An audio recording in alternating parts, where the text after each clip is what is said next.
श्री स्वामी समर्थ. जय जय स्वामी समर्थ. मित्रांनो, आज मी तुमच्यासमोर कोणतंही ढोबळ राशी भविष्य सांगायला आलेली नाही. आज मी मिथुन राशीच्या त्या भयानक सत्याचा पर्दाफाश करणार आहे, जे आजपर्यंत या पृथ्वीवरच्या कोणत्याही ज्योतिषाने कोणत्याही चॅनलवर सांगायची हिंमत केली नाही. तुम्ही रोज सकाळी उठता, देवापुढे दिवा लावता, प्रामाणिकपणे कष्ट करता, तरीही तुमच्या घरात, तुमच्या नोकरीत आणि तुमच्या धंद्यात अचानक असं काहीतरी घडतं की तुमच्या पायाखालची जमीन सरकते. तुम्हाला माहिती आहे का असं का होतंय? कारण तुमच्याच घरात, तुमच्या अत्यंत जवळ एक असा छुप्या नरकाचा विळखा बसला आहे. तो तुमची चाललेली प्रगती एका रात्री शून्यावर आणतो. तुम्ही बाहेरच्या जगाशी लढताय, पण तुमचा खरा लढा तर तुमच्या स्वतःच्याच छताखाली सुरू आहे. हा व्हिडिओ सुरू होताच मला खाली कमेंट बॉक्समध्ये आत्ताच्या आत्ता लिहून सांगा, हो माझ्यासोबत सुद्धा असं घडतंय. कारण तुमच्या त्या एका कमेंटवरून मला समजेल की तुमच्यावर कोणत्या शक्तीचा प्रभाव आहे. आणि हो, आज मी फक्त तुमच्या कष्टाचा पाढा वाचणार नाही, तर या त्रासातून कायमची सुटका करणारा, तुमच्या घरात पुन्हा लक्ष्मीचा अफाट वर्षाव करणारा एक असा महातोडगा या व्हिडिओच्या अगदी शेवटी सांगणार आहे, ज्याने तुमच्या आयुष्यातला हा अंधार एका मिनिटात नष्ट होईल. पण तो उपाय काम तेव्हाच करेल जेव्हा तुम्ही हा वेदनादायी प्रवास पूर्ण समजून घ्याल. त्यामुळे जर तुम्हाला या छुप्या चक्रव्यूहातून कायमचं बाहेर पडायचं असेल, तर आत्ताच्या आत्ता आपल्या स्वामी समर्थ कृपा राशी भविष्य या चॅनलला सबस्क्राईब करा. कारण हा उपाय शेवटीच दिला आहे, जेणेकरून तुमची कोणतीही चूक होणार नाही आणि शत्रूचा डाव तुमच्यावर उलटणार नाही. चला तर मग उघडूया या न सांगितलेल्या रहस्याचा पहिला अध्याय. मिथुन राशीच्या लोकांनो, सर्वात आधी आपण बोलूया तुमच्या घराबद्दल. घर म्हणजे माणसांच्या सुखाची जागा. पण तुमच्या बाबतीत काय घडतंय सविस्तर बघूया आपण. पहिला आहे विनाकारण होणारा ग्रहक्लेश. घरात पाऊल ठेवताच तुमचं डोकं भणभणायला लागतं. घराबाहेर तुम्ही अत्यंत हसतमुख, आनंदी आणि शांत असता. लोक तुमच्या स्वभावाचं कौतुक करतात. पण घरात आल्यावर अचानक तुमच्यात चिडचिड वाढते. पती-पत्नीत, भाऊ-भावांमध्ये किंवा मुलांसोबत अगदी क्षुल्लक कारणावरून एवढे मोठे वाद होतात की जणू काही घरात कोणीतरी आग लावली आहे. दुसरा आहे वास्तूची ऊर्जा शोषली जाणे. तुमच्या घरात एक विचित्र जडत्व जाणवतंय. तुम्ही घर कितीही स्वच्छ ठेवलं तरी घरात एक प्रकारची उदासीनता, अंधार आणि नकारात्मकता जाणवते. घरातील इलेक्ट्रॉनिक वस्तू, नळ किंवा भिंतीचे कोपरे वारंवार खराब होतात.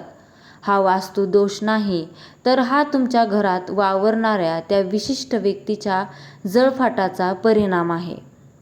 तिसरा आहे आजारपणाचे सावट. तुमच्या घरातला पैसा हा आनंदाच्या गोष्टींवर खर्च होत नाही. तो पैसा थेट मेडिकल आणि हॉस्पिटलमध्ये जातो. एक व्यक्ती बरा झाला की दुसरा व्यक्ती आजारी पडतो. कोणाच्या शरीरात ताकद उरत नाही. मिथुन राशीचे लोक रात्रीचे 3-3 वाजेपर्यंत जागे राहून फक्त छताकडे बघत विचार करत राहतात. ही घरातील घुसमट तुम्हाला आतून पोखरते. आता वळूया तुमच्या धंद्याकडे, तुमच्या बिझनेसकडे. मिथुन राशीचा स्वामी बुध हा व्यापाराचा कारक आहे. तुमच्याकडे बिझनेसची अशी अफाट बुद्धी आहे की तुम्ही मातीचंही सोनं करू शकता. पण मग तरीही तुमचा धंदा मंदीत का चालला आहे? Last moment block. काम होता होता बिघडणे. तुमच्या धंद्यात सगळ्यात मोठी समस्या काय आहे माहिती आहे का? एखादी मोठी डील फायनल होणार असते. ग्राहकांशी सगळं बोलणं झालेलं असतं. अगदी टोकन अमाऊंट हातात यायची वेळ येते आणि अचानक ग्राहक फिरतो. ही डील कॅन्सल होते. तुमच्या तोंडाशी आलेला घास हिरावून घेतला जातो. भागीदाराकडून किंवा कामगारांकडून धोका होतो. तुम्ही ज्या कामगारांवर, मॅनेजरवर किंवा पार्टनर्सवर अंधविश्वास ठेवला त्यांनीच तुमच्या पाठीत खंजीर खोपसलाय. तुमच्या धंद्याची गुपिते तुमचे ग्राहक त्यांनी चोरले आणि तुमच्याच समोर तुमचा कॉम्पिटिटर म्हणून उभे राहिले. उधारीचा विळखा. तुम्ही लोकांना माल देता, मदत करता, पण जेव्हा पैसे मागायची वेळ येते तेव्हा समोरचा व्यक्ती तुम्हालाच चुकीचा ठरवतो. तुमचा पैसा मार्केटमध्ये असा काही अडकून पडलाय की तुम्हाला स्वतःचा धंदा चालवण्यासाठी इतरांकडून कर्ज घ्यावं लागतंय. हा धंद्यातला त्रास तुम्हाला रात्री झोपू देत नाही. जे मिथुन राशीचे जातक नोकरी करतात, कॉर्पोरेट क्षेत्रात आहेत, त्यांची व्यथा तर याहूनही मोठी आहे. तुमची नोकरी म्हणजे रात्रंदिवस राबणे आणि कौतुकाच्या वेळी मागे राहणे अशी झाली आहे. पहिलं, क्रेडिट चोरणारे सहकारी. ऑफिसमध्ये प्रोजेक्टर रात्रंदिवस डोकं तुम्ही चालवता, प्रेझेंटेशन तुम्ही तयार करता, पण जेव्हा बॉससमोर कौतुक करायची वेळ येते तेव्हा तुमच्याच टीममधला एखादा गोड बोलणारा सहकारी ते क्रेडिट चोरून नेतो आणि तुमचे प्रमोशन लांबणीवर पाडतो. दुसरा, विनाकारण राजकारण. मिथुन राशीचे लोक कामाशी काम ठेवणारे असतात, पण तुमच्या पाठीमागे तुमच्या विरोधात एवढं मोठं राजकारण शिजवलं जातंय की तुमच्या प्रतिमेला धक्का पोहोचावा, बॉसने कान भरावे.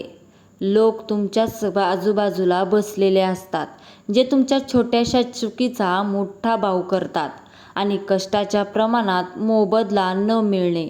तुमच्यापेक्षा कमी हुशार असणारे लोक पुढे निघून जातात, त्यांचे पगार वाढतात, पण तुमच्या वाट्याला फक्त काम वाढवणे एवढंच येतं.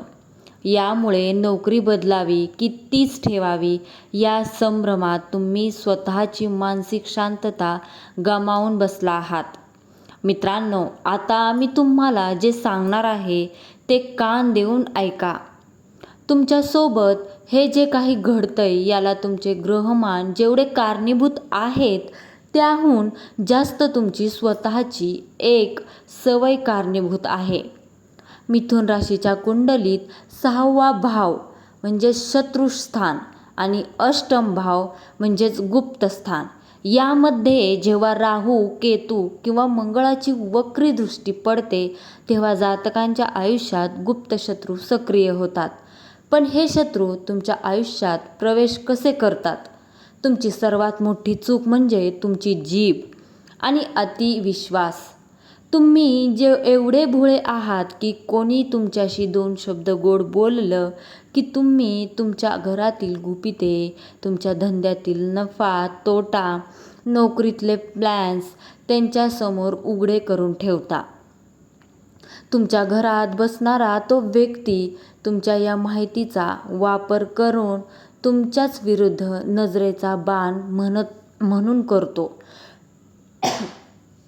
तो तुमच्या प्रगतीवर अशी काही वाईट नजर टाकतो ज्याने तुमचे चालू काम जागेवरच थिजून जाते. आता वेळ आली आहे या चक्रव्यूहाला भेदण्याची. आतापर्यंत तुम्ही खूप सोसले, पण आता शत्रूचा आणि या सर्व त्रासाचा खेळ खल्लास करण्याची वेळ आली आहे. हे 3 उपाय तुमच्या आयुष्यातला हा छुप्या नरकाचा काळ कायमचा संपवून टाकतील.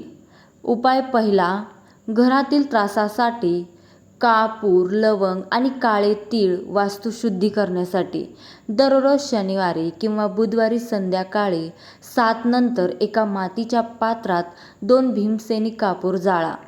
त्यावर 3 अखंड लवंगा आणि 7 काळे तीळ टाका. कापूर भीमसेनीच असला पाहिजे. याचा धूर तुमच्या घरातील प्रत्येक कोपऱ्यात, नोकरीच्या किंवा धंद्याच्या ठिकाणी दाखवा. हा धूर वास्तूमध्ये दडवलेली नकारात्मक ऊर्जा आणि त्यांच्या गुप्त व्यक्तींची वाईट नजर जागेवरच जळवून भस्म करून टाकते.